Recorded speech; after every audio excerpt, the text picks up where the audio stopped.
Good morning, everybody. Welcome to the Icon Edit, the show where we are becoming unbelievably gorgeous and disgustingly overeducated. My name is Monet. I'm a fellow icon in training and host of the show. I do all the research, share it with you guys. You share anything and everything you know on the subject back with me, and we all grow hotter and more educated together. Right? Book of the week. So this is a sci-fi book. It is called Project Hail Mary. It is by the same author as The Martian, and it's very well written. If you listen to the audiobook's one of the best audiobooks you can get on Audible. Narrator's incredible. You get like sound effects, which kind of sounds funny, but it works really well in this case. And yes, it is so much fun. I highly recommend, guys. I probably like it better than The Martian. And it's coming out as a movie or TV series, actually, with Ryan Reynolds. Check that out. Even if you're not a sci-fi girl, I'm not a sci-fi girl, check it out, okay? Anyway, let's get into our subject for today. You don't rise to the woman you want to be, you dress into her. Today we're talking about your Adornment rebrand, what you should be wearing, putting on your body, jewelry, hair, whatever, to further your identity, because the way you dress completely shifts your mindset. The way you dress changes the way not only the world sees you, but how you see you. It is the quickest step to embodying a new identity, right? So how you dress is not superficial. It is a psychological rehearsal. Let's get into why Adornment works, the psychology behind why Adornment is so significant in your rebrand journey. So the truth is you are who you pretend to be, for better or for worse, right? And the most powerful way to pretend convincingly to your brain and body and mind, whatever, is through what you put on your body. The brain doesn't distinguish well between symbolic action and real identity. When you dress like someone consistently, your psyche begins to adopt the posture, behaviors, and confidence of that role. For example, let's say you want to become a gym girl. You don't wait until you're motivated. You don't wait until you're inspired. You invest in the clothes and you wear them daily. You move, sit, walk, and exist differently in them. You become a new identity. You become a gym girly. Eventually, that identity really locks in. Adornment works fast because it bypasses motivation and goes straight to self-perception. It's likely the most powerful and most immediate step in your rebrand journey. I probably should have done this one first if I knew how much it plays a deal in your psyche. When you dress differently, when you dress to your ideal archetype or your ideal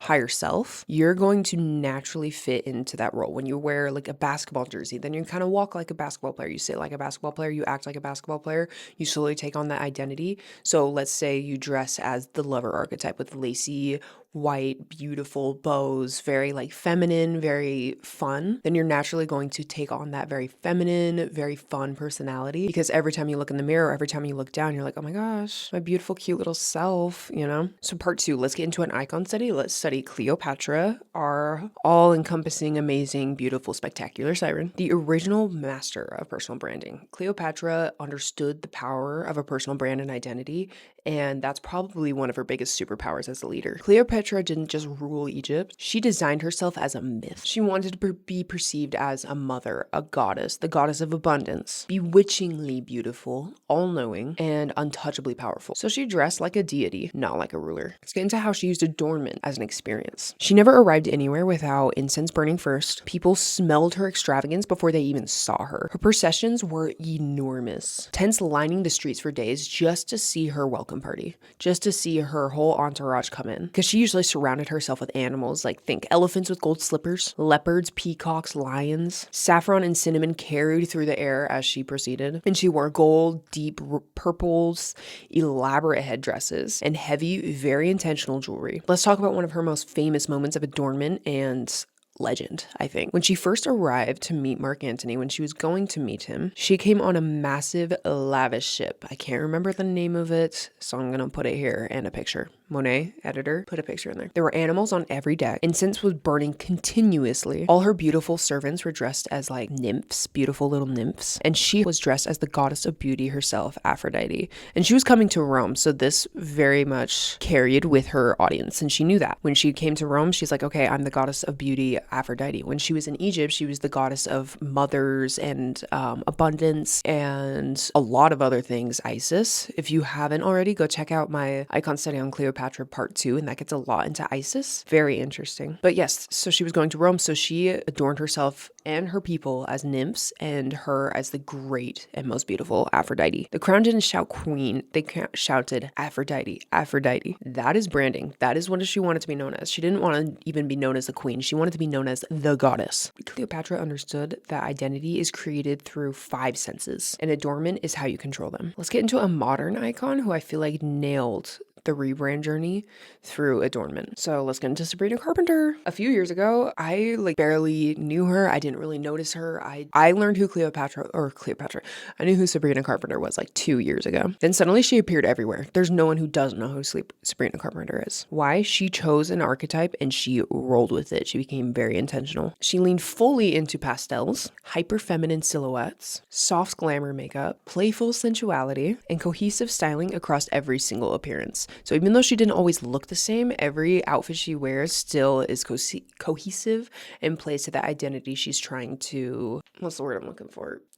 Trying to give off. Oh my gosh, that's horrible, but you get the idea. Okay, the real takeaway, what you're going to take home and what you're going to apply today. Adornment is not about trends. It is not about money. It is not about impressing strangers. It is about deciding who you are and dressing in alignment with that decision. Ask yourself, who am I becoming? How would she dress on a random Tuesday? What does she never wear? What is something that you should just eliminate that doesn't feed your higher self rebrand that you're going for? If it doesn't align with that, toss it. You shouldn't even wear it. What does she repeat intentionally? I need to pee. Be right back. I'm going to put on my TikTok a bunch of short form videos of how you should dress or how you kind of want to inspire your wardrobe based on the archetype you chose. So I'm going to get into the lover, the queen, the sage, all of that so you can be inspired, get your inspo. And that's kind of all for me today, guys. It is a much shorter episode than usual, but I think I kind of got to the point, and I think my short forms are going to be very helpful. It's just way too much to put in one episode. So be sure to go on my TikTok, go check it out. If you aren't already, go follow my personal Instagram. I am starting my travel adventures for the year. Me and my boyfriend are going to start a travel channel in the next couple of months. So to kind of get that ball rolling, just go ahead and follow my Instagram, go see our cute adventures, and comment, and we can all get to know each other. I would love to follow you guys back and kind of create more of a community sense. That's all for me today, guys. Go follow my stuff. If you like this, like, comment, subscribe, invite or follow Icons in Training. I love you.